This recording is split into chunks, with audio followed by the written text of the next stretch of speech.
पंजाब केसरी में आप सबका स्वागत है। मैं हूं चंद्रशेखर धरनी। हरियाणा कर्मचारी चयन आयोग के अध्यक्ष भोपाल सिंह खत्री जी हमारे साथ मौजूद हैं। आखिरकार अब वो समय आ ही गया जब कॉमन एलिजिबिलिटी टेस्ट करवाने जा रहा है कर्मचारी चयन आयोग। इन सब मुद्दों पर चर्चा करेंगे भोपाल सिंह जी से। स्वागत है सर आपका पंजाब केसरी में। धन्यवाद जी, आपके सब दर्शकों को मेरी नमस्ते। कॉमन एलिजिबिलिटी टेस्ट एक लंबी इंतजार के बाद आखिरकार आपने तिथियां घोषित करी थी। एक तो उन तिथियों के बारे में आपके मुख से सुनना चाहेंगे हमारे दर्शकों के लिए, कौन कौन सी तिथियां रहेंगी, कुल कितने परीक्षा केंद्र इसके लिए बनाए जाएंगे और क्या व्यवस्था रहेगी, सब विषय पर आपके मुख से सुनना चाहेंगे। देखिए धरनी जी, इस बात की जिज्ञासा सभी कैंडिडेट्स में थी कि ऑफिशियल नोटिफिकेशन क्यों नहीं लागू हो रहा है, और मैं आज बिल्कुल स्पष्ट रूप से सीधी जो हरियाणा की बात होती है ना, स्पष्ट रूप से बात करूंगा। कोई हेर फेर के आपसे कोई बात नहीं करूंगा। तो अल्टीमेटली हमने कल नोटिफिकेशन जारी कर दिया। 5 और 6 नवंबर को हमारा एग्ज़ाम है। जो 5 नवंबर को है वो 2 शिफ्टों में है। इसी तरह से 6 नवंबर को 2 शिफ्टों में है। पहली शिफ्ट जो है वो 10 बजे से 11:45 तक है, और जो दूसरी शिफ्ट है वो 3 बजे से 4:45 है। रही ये बात जो जिज्ञासा और आपकी भी जिज्ञासा है कि हमने इतना लेट क्यों नोटिफिकेशन करना पड़ा और बच्चों को इतना इंतज़ार क्यों करना पड़ा, मैं आपके माध्यम से उन सभी कैंडिडेट्स को ये बताना चाहता हूँ कि आयोग की और एनटीए की कुछ न कुछ इस तरह की रणनीति होती है जो वो समय से पहले डिस्क्लोज नहीं कर सकते। आपने कल ही देखा कि सीटी के ऊपर हाई कोर्ट में जाके केस हो गया। कोर्ट ने टिप्पणी की क्या कि अभी तक तो डेट ही घोषित नहीं करी कि आपको स्टे कैसे दे दे। अगर यही नोटिफिकेशन कहीं 10, 15, 20 दिन पहले दिया होता तो शायद कोर्ट भी इस बात पे आ जाती कि इस पे कोई स्टे दे दें। तो कोर्ट को भी लगता है कि इतने टाइम में, इतना कम टाइम रह गया है, आयोग ने, एनटीए ने, सरकार ने पूरी तैयारी कर ली होगी, उसके 50-60 करोड़ रुपए भी खर्च होंगे, इस समय पे स्टे देना उचित नहीं है। तो मैं आज स्पष्ट रूप से बता रहा हूं कि देरी क्यों करते हैं, हम जानबूझ के करते हैं। इसमें कोई शक नहीं है कि हम जानबूझ के नहीं देरी करते, कुछ हमारी इसके ऊपर रणनीति होती है। अगर इसके केंद्रों के बारे में मैं जानकारी चाहूँ अपने दर्शकों के लिए, क्योंकि आपका जो इंटरव्यू है वो यूथ बहुत देखता है और यूथ सोशल मीडिया पर बहुत ज़्यादा रहता है, आपको पता है, तो कुल संख्या कितनी है। दूसरा सवाल यूथ का ये रहता है ज़्यादातर कि परीक्षा केंद्र जो है, क्या जैसे पहले बच्चा नारनौल का रहने वाला है, परीक्षा केंद्र पंचकुला बन गया या सिरसा बन गया, इस बार क्या डेकोरम, क्या मापदंड आपने बनाए हैं? बच्चों को दूर तो नहीं जाना पड़ेगा कहीं, ये संशय सारों के मन में है। पूरे हरियाणा में 17 जिलों में ये एग्ज़ाम हो रहा है और चंडीगढ़ में हो रहा है एग्ज़ाम। झज्जर, रोहतक, दादरी, नूंह और जींद को छोड़ के बाकी सब जिलों में एग्ज़ाम हो रहा है और 1200 केंद्रों पर हो रहा है। और जो एग्जैक्ट आप फिगर आपको दूं तो 36,897 कैंडिडेट हमारे पास हैं। माननीय मुख्यमंत्री जी ने मेरे को बुला के और एनटीए को बुला के ये निर्देश दिए हैं कि बच्चों को ज़्यादा दूर ना जाना पड़े, इसकी व्यवस्था आप करें। हमने उनको कहा भी कि हमारी मजबूरी होती है और हम रोल नंबर रैंडमली उठाते हैं। तो उन्होंने अपने एक्सपर्ट से, और वो खुद भी एक्सपर्ट हैं, इसमें कोई दो राय नहीं, माननीय मुख्यमंत्री जी की खासियत है, वो कई चीज़ों में मास्टर हैं वो। उन्होंने एक सुझाव दिया और मैं अब उनके निर्देश पर चलते हुए कोई भी कैंडिडेट जो है वो 150 किलोमीटर से दूर नहीं जाएगा। अगर कोई कैंडिडेट यमुनानगर का है वो चंडीगढ़ तक आ सकता है और उधर कैथल या करनाल, पानीपत तक जा सकता है। अब वो ऐसा नहीं होगा कि यमुनानगर का कैंडिडेट नारनौल, फरीदाबाद या महेंद्रगढ़ जाए। इसी तरह से हम पूरा प्रयास करेंगे कि उनको 150 किलोमीटर के रेडियस में ही रखें। ये परीक्षा ऑनलाइन ली जाएगी या ऑफलाइन ली जाएगी? नहीं, ये ऑफलाइन ली जाएगी। ऑनलाइन का हमारा एक्सपीरियंस अभी तक कोई अच्छा नहीं रहा, तो हमने ये निर्णय लिया है कि हम ऑफलाइन लेंगे, जिसको हम OMR बेस्ड परीक्षा कहते हैं। इस परीक्षा के अंदर हरियाणा जनरल नॉलेज के कितने % क्वेश्चन पूछे जाएंगे? कोई मापदंड आपने निर्धारित किए होंगे? क्योंकि पड़ोसी राज्य हिमाचल देख लीजिए, राजस्थान देख लीजिए, पंजाब देख लीजिए, ऑलमोस्ट सभी में 33-35% की एवरेज रहती है। देखिए, जैसे आपने कहा, क्वेश्चन पेपर जो बनाया है वो एनटीए ने बनाया है और रिजल्ट भी वही तैयार करेगी और सारी व्यवस्थाएं भी वही देख रहे हैं। हम सिर्फ लॉ एंड ऑर्डर और उनको हमारे से क्या सहयोग चाहिए वो देख रहे हैं। और गाइडलाइन तो आपने दी होंगी कि इस हिसाब से चलना है। सिलेबस हमने उनको दिया है और जैसा कि आप कह रहे हैं बिल्कुल 25% इसमें हरियाणा का। और हमने जो कैंडिडेट्स को सिलेबस बताया है, हमने 2-3 महीने पहले कैंडिडेट को भी सिलेबस बता दिया था, सेम वही सिलेबस आने वाला है। विभिन्न परीक्षाओं के मतलब जैसे कि गणित है, मैथ के अलावा इतिहास है, भूगोल है, साइंस है, इन विषयों के लिए भी कोई अंक की संख्या निर्धारित की गई कि इतने अंक के सवाल जरूर पूछे जाएंगे? बिल्कुल, वो अभी एग्जैक्ट मेरे याद नहीं है कि सिलेबस हमने बच्चों को क्या बताया था। उसमें 25 question Haryana, 5 math, 5 Hindi, 5 English, 5 computer science, GK के, अवेयरनेस के, एबिलिटी के, मेंटल उसके कि उसकी क्षमता क्या है सोचने की, आईक्यू मतलब आईक्यू कैसे देख सकते हैं हम उसका, इस तरह का सिलेबस है, वो बताया हुआ है हमने बच्चों को पहले से ही। तो इसका रिजल्ट एग्जाम लेने के कितने दिन बाद कोई टारगेट आपने फिक्स किया? 10 दिन, 15 दिन, 20 दिन में कोई कोशिश की जाएगी? एनटीए ने हमारे को जो श्योर किया है वो कहा है कि 1 महीने से 1.5 महीने तक हम आपको फाइनल रिजल्ट बना के दे देंगे। जो कॉमन एलिजिबिलिटी टेस्ट का, वैसे तो आपने अभी रेफरेंस दिया उसका, जो मामला कोर्ट में पहुंचा, उस पर आपका सुझाव, आपकी राय क्या है? कोर्ट में 2 चीज़ों को लेके पहुंचा था ये कि लगभग 15,000 बच्चे ऐसे हैं जो उसी दिन एसएससी एमटीआर का पेपर भी देंगे। उनका कहना था कि ये डेटें आगे पीछे कर लो, पर हमने अपनी पूरी तैयारी कर रखी है, इस स्थिति में हम डेट आगे पीछे नहीं कर सकते। अब उन बच्चों की मर्जी है, वो हमारा एग्ज़ाम देना चाहते हैं या एसएससी एमटीआर का एग्ज़ाम देना चाहते हैं। दूसरा विषय इसलिए गया था, वो सीईटी को चैलेंज किया था बच्चों ने कि जो 4 गुना की शर्त है अगले एग्ज़ाम के लिए, स्क्रीनिंग टेस्ट के लिए, वो 4 गुना की ना हो के क्वालिफाइंग नेचर होना चाहिए। तो इन 2 विषयों को लेकर गया था। मेरा मत, जो आपने पूछा क्या है, मेरा मत यहाँ कोई वैल्यू नहीं रखता, क्योंकि पॉलिसी जो है वो सरकार बनाती है और मैंने अपनी जो भावनाएं हैं और कैंडिडेट की भावनाएं हैं वो सरकार को पहले ही बता दी हैं। क्वालिफाइंग नेचर के एग्जाम्स यूथ भी चाहता है, आपका दृष्टिकोण क्या है? दृष्टिकोण मैंने कहा है कि जो मेरे पास बच्चों की तरफ से अनुरोध कह लीजिए, सलाह कह लिए, अच्छा सुजेशन कह रहा हूँ मैं इसको है, तो वो मैंने जिस मंच पे रखना था वहाँ रख दिया है। मेरा मत इसमें कोई ज़्यादा महत्वपूर्ण नहीं, क्योंकि ये पॉलिसी मैटर है। कॉमन एलिजिबिलिटी टेस्ट की आधिकारिक सूचना जारी होने में देरी को लेकर कहीं ना कहीं छात्रों में चर्चा है।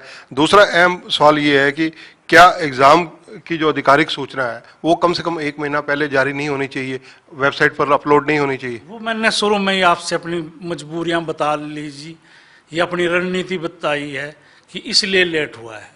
तो फिर ऐसी स्थिति में एनटीए की तरफ से अभी तक कोई आधिकारिक अधिसूचना क्यों नहीं जारी की, ना वेबसाइट पर ना कहीं? एनटीए ने ये कहा कि ये चूंकि हम तो एक एजेंसी हैं, हम पेपर करा रहे हैं, तो इस तरह से बाकी भी हमारे पेपर किसी न किसी एजेंसी ने कराया होंगे, तो हम नोटिफिकेशन नहीं देंगे, आप ही अपनी तरफ से नोटिफिकेशन दें। कॉमन एलिजिबिलिटी टेस्ट के लिए सुरक्षा व्यवस्था, जितने भी सेंटर आपने बनाए, उसके लिए आपकी किस स्तर के अधिकारियों से मीटिंग हुई और कितनी पुलिस फोर्स तैनात की जाएगी इसके लिए? देखिए, इसके लिए मुख्य सचिव संजीव कौशल जी ने सभी डीसीज एसपीज की 1 बार नहीं 2-3 बार मीटिंग ले ली है और उन सबको समझाया। मैं भी बीच में था, मैंने भी कहा कि इस तरह के काउंट से भी ज़्यादा हमने एग्ज़ाम हम पहले करा चुके हैं, कोई नया टेस्ट नहीं है हमारे लिए ये, हमने इससे बड़े बड़े चैलेंज पहले स्वीकार किए हैं। पूरी कानून व्यवस्था जो है वो ठीक रहेगी और गवर्नमेंट ने अब की बार तो ये कहा है कि बच्चों को हम सब डिवीज़न तक या डिस्ट्रिक्ट हेडक्वार्टर तक सरकारी बसों में ले जाएंगे और वहाँ से जो लोकल प्रशासन है वो प्राइवेट बसों के माध्यम से और स्कूल के माध्यम से बच्चों को नियरेस्ट जो परीक्षा केंद्र है उस पर छोड़ने का काम करेगी। आपके माध्यम से मेरा उन बच्चों से अनुरोध है जिनकी परीक्षा यमुनानगर में होने जा रही है, क्योंकि उन दिनों ही कपाल मोचन का मेला भी होने जा रहा है। तो उन सभी कैंडिडेट से मेरा अनुरोध है कि वो अपने उचित समय पे घर से निकलें, चाहे वो 1-2 घंटा पहले परीक्षा केंद्र पर पहुंच जाएं, पर इतना मार्जिन लेके चलें कि वो ये भी संभावना करें कि यमुनानगर में कहीं जाम तो नहीं लग रहा होगा, वहाँ पर कपाल मोचन का मेला है। उन कैंडिडेट से आपके माध्यम से मेरी ये प्रार्थना है। कॉमन एलिजिबिलिटी टेस्ट के लिए अपेयर होने वाले बच्चों के लिए बस यात्रा मुफ्त रहेगी सरकारी बसों में, प्राइवेट बसों में, या नहीं? देखिए, मुफ्त करनी है या उनसे कोई फेयर लेना है, ये सरकार ने फैसला करना है। क्योंकि हरियाणा में पंचायती चुनाव हो रहा है और आदमपुर में भी चुनाव हो रहा है, मैं ये कोई बात ऑथेंटिक रूप से नहीं कह सकता कि ये बस सेवा फ्री होगी। इस पे जो निर्णय लेना है वो सरकार ने लेना है। आपके हरियाणा कर्मचारी चयन आयोग के एक सदस्य ने इस्तीफा भी दे दिया, एक विधायक पुत्र ने उनकी शिकायत की। वह मामला आजकल बहुत सुर्खियों में है, क्योंकि इलेक्शंस हैं, आप खुद भी मान रहे हैं, चाहे आदमपुर के हों या जिला परिषद पंचायतों के चुनाव हों, इनमें उठाया जा रहा है। हाँ, ये है कि उन पे कोई किसी ने आरोप लगाए थे और ये कहा था खर्ची और पर्ची चल रही है। मैंने आपसे पहले भी कहा था, अगर खर्ची और पर्ची चल रही होती तो विधायक का भांजा सर्विस पे लगा होता ना, तो इसका मतलब तो खर्ची और पर्ची चली ही नहीं, और हमारा मेंबर भी एक किसी न किसी उसमें ठगी का शिकार हो गया या उस पर झूठे आरोप लगे एक तरह से। अगर उसने पैसे लिए होते तो फिर तो वो बच्चा लगा होता ना सर्विस जिसके लिए लिए थे। कॉमन एलिजिबिलिटी टेस्ट जो है, इसको लेकर कहीं ना कहीं कई ऐसे अभ्यर्थी भी हैं जो 42 साल की उम्र के हो चुके हैं, जिन्होंने अप्लाई किया है। 2 साल बाद मतलब इनकी अगर सीईटी एग्ज़ाम लेने जा रही है, अब कहीं ना कहीं जब भर्ती के विज्ञापन आएंगे, ये एज क्रॉस कर जाएंगे, तो क्या उनके लिए पैमाना क्या रहेगा? उनका लिए जो कॉमन एलिजिबिलिटी टेस्ट के लिए जो उन्होंने डेट ऑफ बर्थ फॉर्म भरते हुए जो प्रक्रिया अपनाई वो रहेगी, या उनको आगे कंसिडर नहीं किया जाएगा? नहीं, जिस दिन हमने पब्लिकेशन किया था कॉमन एलिजिबिलिटी टेस्ट के लिए, उस दिन से उनकी उम्र देखी जाएगी और उनको ओवरेज इसलिए ही नहीं किया जाएगा क्योंकि हमने जो पोस्टें हैं वो विड्रॉल की थी गवर्नमेंट के आदेश से। तो एक बार तो बच्चे पहले ये पोस्टें सारे भर चुके थे, जब उन्होंने पहली बार पोस्ट भरी थी तो हम एज का पैमाना उसके पास उनका वही रखेंगे, कोई ओवरेज नहीं होने देंगे उनको। अब मैं कुछ ऐसा सवाल लूंगा, क्योंकि जो सोशल मीडिया के जो मित्र हैं वो हमें भेजते रहते हैं, लेकिन जब हमें समय मिलता है हम आपसे तब उसके रूबरू होते हैं, वो पूछते हैं। एक 5th ऑप्शन को लेकर सवाल उठ रहा है कि 5th ऑप्शन जो मार्क ना करने पर जो कॉमन एलिजिबिलिटी टेस्ट में कितने अंक काटे जाएंगे, क्योंकि हरियाणा पब्लिक सर्विस कमीशन जो है उन्होंने भी ये लागू किया था, लेकिन SCS के अंदर बाद में इसके लिए कोई चीज़ फिक्स नहीं कर पाए थे और ये मामला ऐसे ही रह गया था। नहीं, कोई मामला ऐसा नहीं रहा। HPSC में इसको लेके टाइम बत्ता को लेके कैंडिडेट गए थे कि इन्होंने जब सारे जो कॉलम है वो भरने कंपलसरी किए हैं तो इन्होंने एक्स्ट्रा टाइम नहीं दिया। इस पे कोई प्रश्न चिन्ह हाई कोर्ट या किसी कोर्ट ने नहीं लगाया कि 5th ऑप्शन क्यों होगा। जो 5th ऑप्शन होगा उसके लिए हमने टाइम अधिक दिया है बच्चों को, और माननीय मुख्यमंत्री जी ने अपनी प्रेस में बच्चों को पूरी तरह से समझाया है। हमने कहा कि अगर कोई भी क्वेश्चन आप नहीं कर रहे हैं तो 5th ऑप्शन कीजिए, ये कहिए कि मैंने ऊपरले चारों में से कोई भी अटेम्प्ट नहीं किया है। मेरा तो बच्चों से अनुरोध है कि वो कोई ना कोई क्वेश्चन करें, क्या अब तक तुक्के से उनका क्वेश्चन सही हो जाए। वो 5 ऑप्शन पे जाए ही ना, वो कोई ना कोई चारों ऑप्शन में से करे, क्योंकि नेगेटिव मार्किंग तो है नहीं। अगर वो खाली छोड़ेगा या 5th क्वेश्चन नहीं भरेगा ऑप्शन, तब उसके 0.95 जितनी एक क्वेश्चन की वैल्यू है उतने काटे जाएंगे। तो वो कोई ना कोई तुक्का तो मारे, क्या अब तो ठीक ही हो जाए क्वेश्चन। तो इसके लिए कितना समय एक्स्ट्रा दिए जाने का प्रावधान रखा गया? 5 मिनट एक्स्ट्रा दिए हमने इसके लिए। अगर इसके अलावा जिक्र किया जाए कॉमन एलिजिबिलिटी टेस्ट में जिस प्रकार से विभिन्न विषयों के लिए अलग अलग प्रश्न पूछे जाते हैं, सारी चीज़ें, इनका जो आपने रोड मैप दिया है, जो एजेंसी परीक्षाएं करवा रही हैं, उसके लिए आपने उनसे क्या पूरी डिटेल में बातचीत की है सारे रोड मैप के बारे में? बिल्कुल, हमने उनको क्वेश्चन भी बताए हैं। हम कैंडिडेट को संख्या नहीं बता सकते कि मैथ के 5 आएंगे 7 आएंगे, पर NTA को हमने बिल्कुल क्लियर कहा है कि इस विषय के इतने क्वेश्चन, इस विषय के इतने क्वेश्चन, हरियाणा के 25 क्वेश्चन पूछना अनिवार्य है। सर, कुछ बच्चे जिनके पहले से अपीयर हुए हैं, रिजल्ट पेंडिंग है, ग्रुप टी में ईएसपी के अभ्यर्थियों का रिजल्ट कब तक आने की उम्मीद है? ये सवाल उनकी तरफ से है। ईएसपी जो ग्रुप डी है, हमारे पास सरकार ने डिमांड भेजी थी कि आप 374 पोस्टें और भेज दो, 376। तो उन्होंने पोस्टें भेजी थी। हमने सरकार को ये लिखा है कि हमारे को स्पष्ट चाहिए कि एससी के कितने कैंडिडेट भेजें, बीसी के कितने भेजें, हैंडीकैप्ड कितने भेजें, एक्स सर्विसमैन कितने भेजें, जनरल कितने भेजें। ये बाइफ्रिकेशन करके भेजिए सर हमारे को, ना कि 376 सीटें। और साथ में ये भी बताइए कि हरियाणा में 80 डिपार्टमेंट हैं, किस डिपार्टमेंट में कौन सी कैटेगरी के कितने कितने कैंडिडेट भेजने हैं। तो इसका जवाब अभी सरकार की तरफ से नहीं आया है। पीटीआई का रिजल्ट कब तक उम्मीद की जा सकती है? अगले एक सप्ताह में। टीजीटी की जो भर्ती विड्रा की गई वो कब तक दोबारा विज्ञापित होगी, और क्या इसमें ओवरेज अभ्यर्थियों को मौका दिया जाएगा? क्या एचटीईटी लाइफ टाइम करने की संभावना है? जैसे टीजीटी की बात कर रहे हैं आप, इसमें कुछ एक तो टेक्निकल प्रॉब्लम आ रही थी हमारे को फॉर्म भरने के समय, और दूसरा इसमें एक विषय और आ गया। सरकार ने जो ईएसपी की पोस्टें हैं, जो स्पोर्ट्स पर्सन की पोस्टें हैं, वो एक तरह से मार्च 22 में विड्रॉल कर ली थी कि सी और डी में ईएसपी की भर्ती नहीं होगी। और बाद में जब किसी तरह से का कोई दबाव आया या जो भी हो, उन्होंने ये कह भी दिया था कि ईएसपी की भर्ती सी और डी में भी हम करेंगे। उन्होंने कहा तो था कि हम करेंगे, उनका विड्रॉल का लेटर तो है अभी तक, पर ये हम करेंगे भर्ती, इसका कोई नोटिफिकेशन या ऑर्डर नहीं है। और उसके बारे में सीएम लेवल तक एक मीटिंग हो चुकी है। बहुत जल्दी ही अगले 10 दिनों में इस जो समस्या कह लीजिए या कोई इस नीति का हल निकलने जा रहा है, और उसके बाद जो है ये हम एप्लीकेशन मांगने शुरू करेंगे। क्या जो कॉमन एलिजिबिलिटी टेस्ट है इसमें कुछ और वैकेंसीज ग्रुप सी के तहत जो है ऐड करने की संभावना है? हाँ, अगर सरकार चाहे तो वो ऐड कर सकती है, क्यों कैंडिडेट अभी ये तो कहने से रहा कि मैंने इसलिए फार्म नहीं भरा था कि ये पोस्ट नहीं आ रही है, तो वो ऐड हो सकती हैं। इसमें कोई एक कोरिजेंडम ही तो निकालना है सरकार ने और एचएसएससी ने कि ये पोस्टें इतनी हमने दर्शाई थी, अब इतने डिपार्टमेंटों की और भी पोस्टें आ गई बढ़ के हमारे पास, तो ये कोई बड़ा मामला नहीं है। एक विज्ञापन संख्या है 1/2020, यानी 2020 की ये आईटीआई टेक्निकल को लेकर सोशल मीडिया पर खूब चर्चा आजकल चल रही है। आपसे रिक्वेस्ट की भाषा में वो लगातार मैसेजेस वायरल भी हो रहे हैं, उसको लेकर आप क्या रुख अपनाएंगे? कब तक उन बच्चों को नौकरी मिल सकती है, क्योंकि उन लोगों के सर्टिफिकेट वेरिफिकेशन भी हो चुके हैं?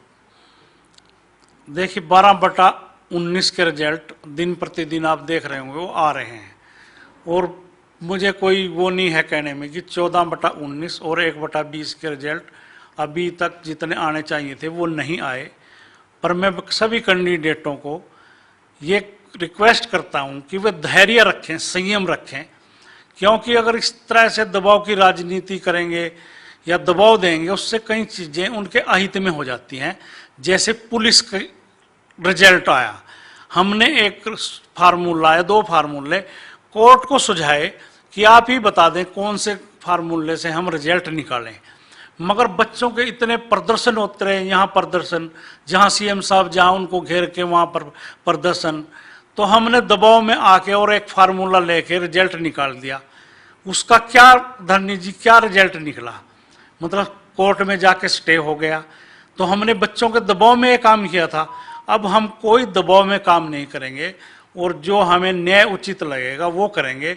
बच्चों से रिक्वेस्ट है वो धैर्य रखें, यहाँ ना आएँ, मंत्री एमएलओ के किसी का घेराव ना करें, उनके पास ना जाएं। मैं उनको श्योर करता हूँ कि अगले 15-20 दिन में जो भी 14/19, 12/19 या 1/20 के बाकी रिजल्ट हैं वो सब घोषित कर दिए जाएंगे। 15 और 20 दिन का समय प्लीज़ हमें और दीजिए। इस तरह से बेचैन मत होइए। हम सारी चीज़ें अब पूरी तरह से देख परख के जो है रिजल्ट डिक्लेयर करते हैं। आप धैर्य रखिए, जितना आपने 2 साल में धैर्य रखा है, 15-20 दिन और दी दीजिए हमारे को, तो ये हम सारे बाकी रिजल्ट जो है वो 15 से 20 दिन में निकाल देंगे। रेवेन्यू क्लर्कों की भर्ती को लेकर भी स्टूडेंट्स जानना चाहते हैं, अभ्यर्थी जानना चाहते हैं। है धरनी जी, जो आपने 14/19 कहा, असिस्टेंट रेवेन्यू क्लर्क की 50 पोस्ट है। पुरानी भर्तियों के लिए जो लोगों ने पेमेंट जमा कराई उनकी वापसी के लिए कई बार हमने पहले भी पूछा, आपने कहा है कि उनका हल निकाला जाएगा, वो हल कब तक? ये नहीं, किसी ने हमारे पुनः भर्ती के पैसे रिटर्न करने की बात ही नहीं आज तक कही, कोई एप्लीकेशन नहीं दी किसी ने, कोई सोशल मीडिया पे नहीं डाला, क्योंकि अभी पोस्टें निकलने वाली है ना सीईटी के बाद, तो उनकी फीस जो है जो उन्होंने भरी थी उसमें एडजस्ट हो जाएगी। उसके बाद भी कोई अपना फीस विड्रॉल करना चाहेगा, अगर वो नहीं फार्म भरता तो हम ऑप्शन एक पोर्टल देंगे, अपनी फीस वापस ले सकेगा वो।